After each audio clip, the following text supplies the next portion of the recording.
사무엘상 19장 23절 말씀부터 24절 말씀까지입니다. 사울이 라마나요스로 가니라. 하나님이 영이 그에게도 임하시니 그가 라마나요스에 이르기까지 걸어가며 예언을 하였으며 그가 또 그의 옷을 벗고 사무엘 앞에서 예언을 하며 하루 밤낮을 벗은 몸으로 누웠더라. 그러므로 속담에 이르기를 사울도 선지자 중에 있느냐 하니라.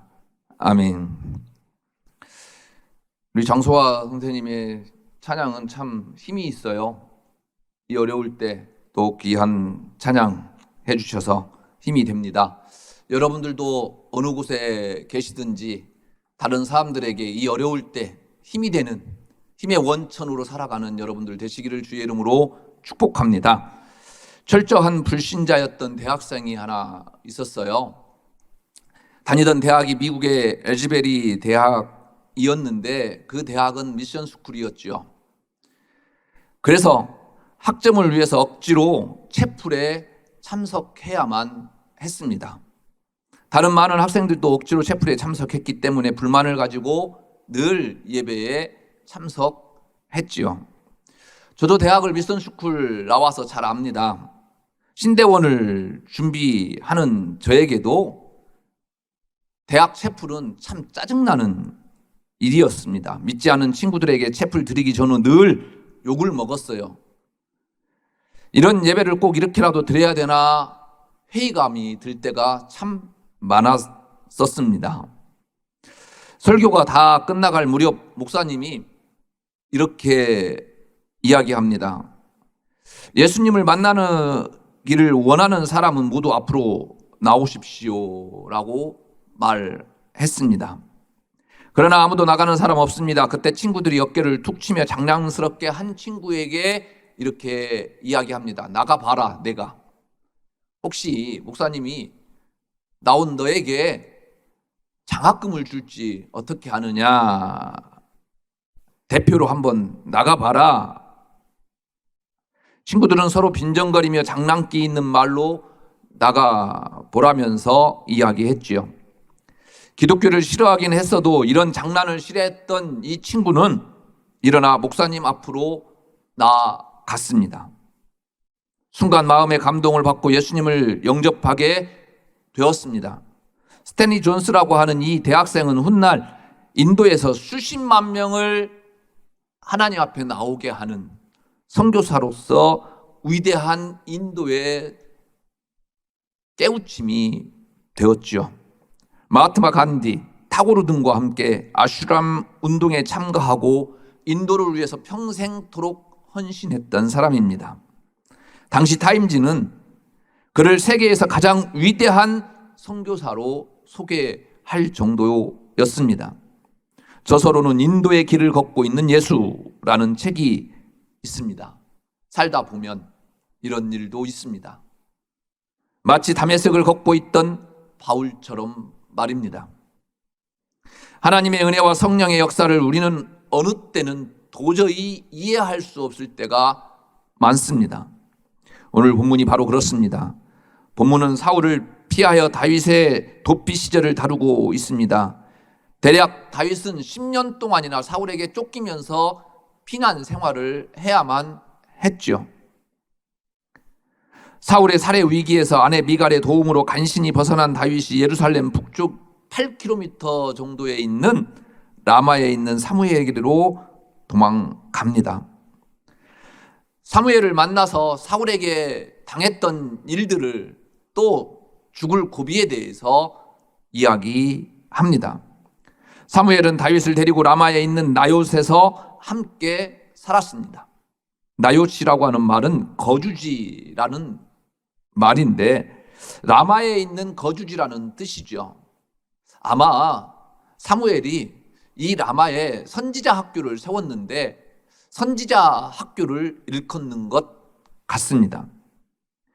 다윗이 라마에 있다는 소식이 사울에게 전해지자 사울은 다윗을 잡아오라고 군인을 보냅니다. 그런데 이게 웬일입니까? 사울의 명을 받은 사람들이 그곳에 도착해서 사무엘과 다른 예언자들이 예언하는 것을 보는 순간에 성령께서 그들을 감동시키심으로 그들도 예언하기 시작합니다. 오늘 본문에 쓰인 예언이라고 하는 말은 사울의 사자들이 그들에게 갑자기 임한 하나님의 영에 의해서 황홀경에 빠져서 다윗을 잡으러 간 본래 목적도 잊어버린 채 무의식 상태에서 신령한 노래를 부르고 있는 상태를 일컫는 말입니다. 사울이 또 다른 사람들을 보냈습니다. 세 번째로 또 보냈지만 그들도 마찬가지입니다. 그래서 이번에는 사울이 직접 라마로 갑니다. 그런데 이게 어찌된 일입니까? 사울 역시 예언을 하게 됩니다. 그래서 어처구니 없는 이 현상을 빗대어 사울도 선지자 중에 있느냐라는 속담이 생깁니다. 이 말은 전혀 격에 맞지 않는 일이 벌어지고 있음을 조롱하는 말입니다. 우리 속담에 도포 있고 논 썰기라는 말과 같은 의미입니다. 평소 하나님의 뜻을 무시하고 악령에 사로잡혀 악을 도모하던 사울이 선지자 무리 가운데서 하루 종일 예언하는 모습은 사람들 눈에 참으로 기이하고 어색해 보였을 것입니다. 사무엘에게도 마찬가지였겠지요. 사무엘 앞에서 예언을 시작하니까. 분명 사울은 다윗을 잡기 위해서 사람을 라마에 보냈고 자신도 직접 라마에 갔습니다. 그런데 이미 하나님은 사울을 버렸을 때입니다. 그래서 사울을 왕으로 선택하신 것을 후회하시고 사무엘을 통해서 다윗에게 이미 오래전에 기름을 부었습니다. 그런데 어떻게 사울과 그의 일행에게 하나님의 영이 임할 수 있은 것일까요? 오늘 본문을 통해서 하나님의 은혜는 어떤 특정인만의 점유율이 아닌 것을 우리에게 보여줍니다. 사울이 다윗을 잡아오라고 사람을 보냅니다. 그것도 3번씩이나 보냅니다. 그런데도 라마 나엿으로 가기만 하면 성령을 받아서 예언을 합니다. 이 사람들은 은혜 받으려고 라마 나엿으로 간 것이 아닙니다. 다윗을 잡으러 간 것입니다. 그런데 가는 사람마다 성령의 감동을 받아 예언하고 하나님을 찬양합니다. 어떻게 이런 일이 가능했을까요? 그곳에 하나님의 은혜의 사람 사무엘이 있어서? 아니면 라마나요스의 터가 좋아서일까요? 사무엘이 아무리 은혜가 충만한 사람일지라도, 터가 아무리 좋다 하더라도 사무엘이 터가 하나님의 은혜를 줄 수는 없습니다. 선한 영향력, 영적인 분위기, 신앙적 지도는 가능했을 줄 압니다. 이런 영적인 분위기가 만들어지고 믿음의 사람의 지도와 가르침이 사람으로 하여금 은혜의 길로 인도하는 것 맞습니다. 과거 기도원에 가면 은혜를 많이 받았던 것처럼 말이죠. 그러나 이것도 중요하지만요, 더 중요한 것은 이런 것들이 은혜를 주지 않는다라는 거예요. 은혜를 주시는 분은 오직 하나님 한 분뿐이라는 것입니다. 사울이 보낸 다윗을 잡으러 간 사람들은 군인이었을 것입니다. 예언 선지 활동과는 거리가 먼 사람들이었겠죠. 그럼에도 하나님의 영이 이들에게 임합니다. 심지어 사울에게도 하나님의 영이 임해요. 군인들은 다윗에 대해서 별 감정이 없습니다. 그냥 잡아오라니까 잡으러 온 것입니다. 그러나 사울은 다윗과 감정이 좋지 않아요. 골리앗을 죽이고 돌아오는 다윗을 찬양하는 여인들의 노랫소리를 들은 이후부터입니다. 여인들은 사울이 죽인 자는 천천히요, 다윗은 만만히로다 노래합니다. 이렇게 이스라엘의 모든 인기가 다윗에게로 몰리니까 시기심이 생기고 질투심이 생긴 것입니다. 다윗에게 왕의 자리를 빼앗기는 것이 아닌가 하는 생각이 분명 들었을 것입니다. 그러니 그때로부터 눈에 가시 같은 다윗을 죽이려고 합니다. 이런 마음을 가지고 라마 나엿으로 온 사울에게도, 그런데 문제는 하나님의 영이 임했다라는 것입니다. 여러분들 이해가 가십니까? 우리는 은혜 받을 사람, 구원받을 사람 따로 있다고 생각합니다. 마음이 착하고 선한 사람이 은혜 받고 구원받을 것이라고 하는 생각이 은연중 있습니다. 그러나 하나님의 은혜는 마음이 착한 사람에게만 내리고 악한 사람에게는 안 내리는 것이 아니라는 말씀입니다. 하나님의 은혜는 하나님의 은혜 주시겠다고 생각하는 모든 사람에게 내리는 것입니다. 그래서 바울은 로마에서 구원이 유대인에게만이 아니라고 이야기합니다. 당시 유대인들은 자기들에게만 구원이 있다라고 생각하지요. 그런 사람들에게 바울은 이렇게 이야기합니다. 이 복음은 모든 믿는 자에게 구원을 주시는 하나님의 능력이 됨이라. 구원은 예수 그리스도를 믿는 누구에게나 임한다는 말씀입니다. 유대인들은 구원은 오직 유대인들에게만 있다고 생각했습니다마는 바울은 예수 그리스도를 믿는 사람은 누구나 받을 수 있는 자격이 있다 우리에게 이야기합니다. 하나님의 은혜가 임하면 그가 헬라인이든지 이방인이든지 유대인이든지 상관이 없습니다. 이처럼 하나님의 은혜는 누구에게나 임합니다. 특정한 사람에게만 임하는 것이 아니라는 것입니다. 은혜는 하나님이 우리에게 값없이 주시는 선물이지요. 그래서 우리가 생각하지도 않은 사람에게도 임할 수 있습니다. 여러분들에게 묻겠습니다. 여러분들은 하나님의 은혜를 받았습니까? 그 은혜를 받기 위해 여러분들은 무엇을 하셨습니까? 엄청난 섬김과 봉사를 했습니까? 아니면 돈으로 샀습니까? 구원은 공로로, 돈으로 살 수 없는 것입니다. 죄송하지만. 그럼에도 불구하고 여러분들은 왜 구원을 받았습니까? 하나님의 조건 없는 선물이었기 때문입니다. 그렇다면 나는 공짜로 받아도 되고 다른 사람은 무슨 공로가 있어야 받는 것입니까? 내가 아무런 조건 없이 받았던 것처럼 그 누군가에게도 은혜의 대가를 요구할 수 없는 것입니다. 하나님의 은혜는 누구의 공로가 아니라 하나님께서 무조건 베푸시는 선물이기 때문이죠. 이 은혜는 어떤 특별한 사람에게만 임하는 것이 아니라 모든 사람이 다 받을 수 있습니다. 본문의 사람들처럼 명령을 따라 다윗을 잡으러 간 사람도 심지어 사울에게도 임한다라는 것입니다. 이 은혜는 나에게도 임합니다. 그래서 하나님의 은혜는 나만을 위한 특별한 선물이 아님을 기억하십시오. 그런데도 아직도 껄끄러운 것이 있어요. 풀고 넘어가야 할 것이 하나 있습니다. 하나님의 은혜가 악한 사울에게도 임했다? 저는 이 문제를 도저히 풀고 넘지 않으면 안 되겠다 생각해서 많이 묵상해 봤습니다. 여기서 우리는 하나님의 은혜에 대해서 깊이 생각해 보아야 합니다. 사울에게도, 사울이 보낸 사람들에게도, 그리고 다윗에게도 모두 하나님의 은혜가 임했습니다. 사울은 이유 없이 다윗을 죽이려 했고 하나님을 떠나 은혜를 잊고 살아왔습니다. 심지어 하나님께서 세우신 것을 후회하셨고 이미 다윗에게 기름을 부으셨죠. 그렇다면 사울이 할 수 있는 일이 무엇이 있었을까요? 이런 상황 속에서 돌아섬입니다. 하나님 앞에 회개해야 했습니다. 만약 그렇게 했다고 한다면 비록 다윗에게 이미 기름이 부어졌지만 사울도 자기의 수명대로 왕위를 아주 평화롭게 다윗에게 넘겨줄 수 있지 않았을까요? 그렇게 한번 생각해 보았습니다. 하나님은 라마나요스의 특별한 은혜를 다윗을 비롯한 모든 사람들에게 베푸셨습니다. 라마나요스의 특별한 은혜라고 제가 말씀드렸는데 라마나요스만의 특별한 은혜일까요? 아니요.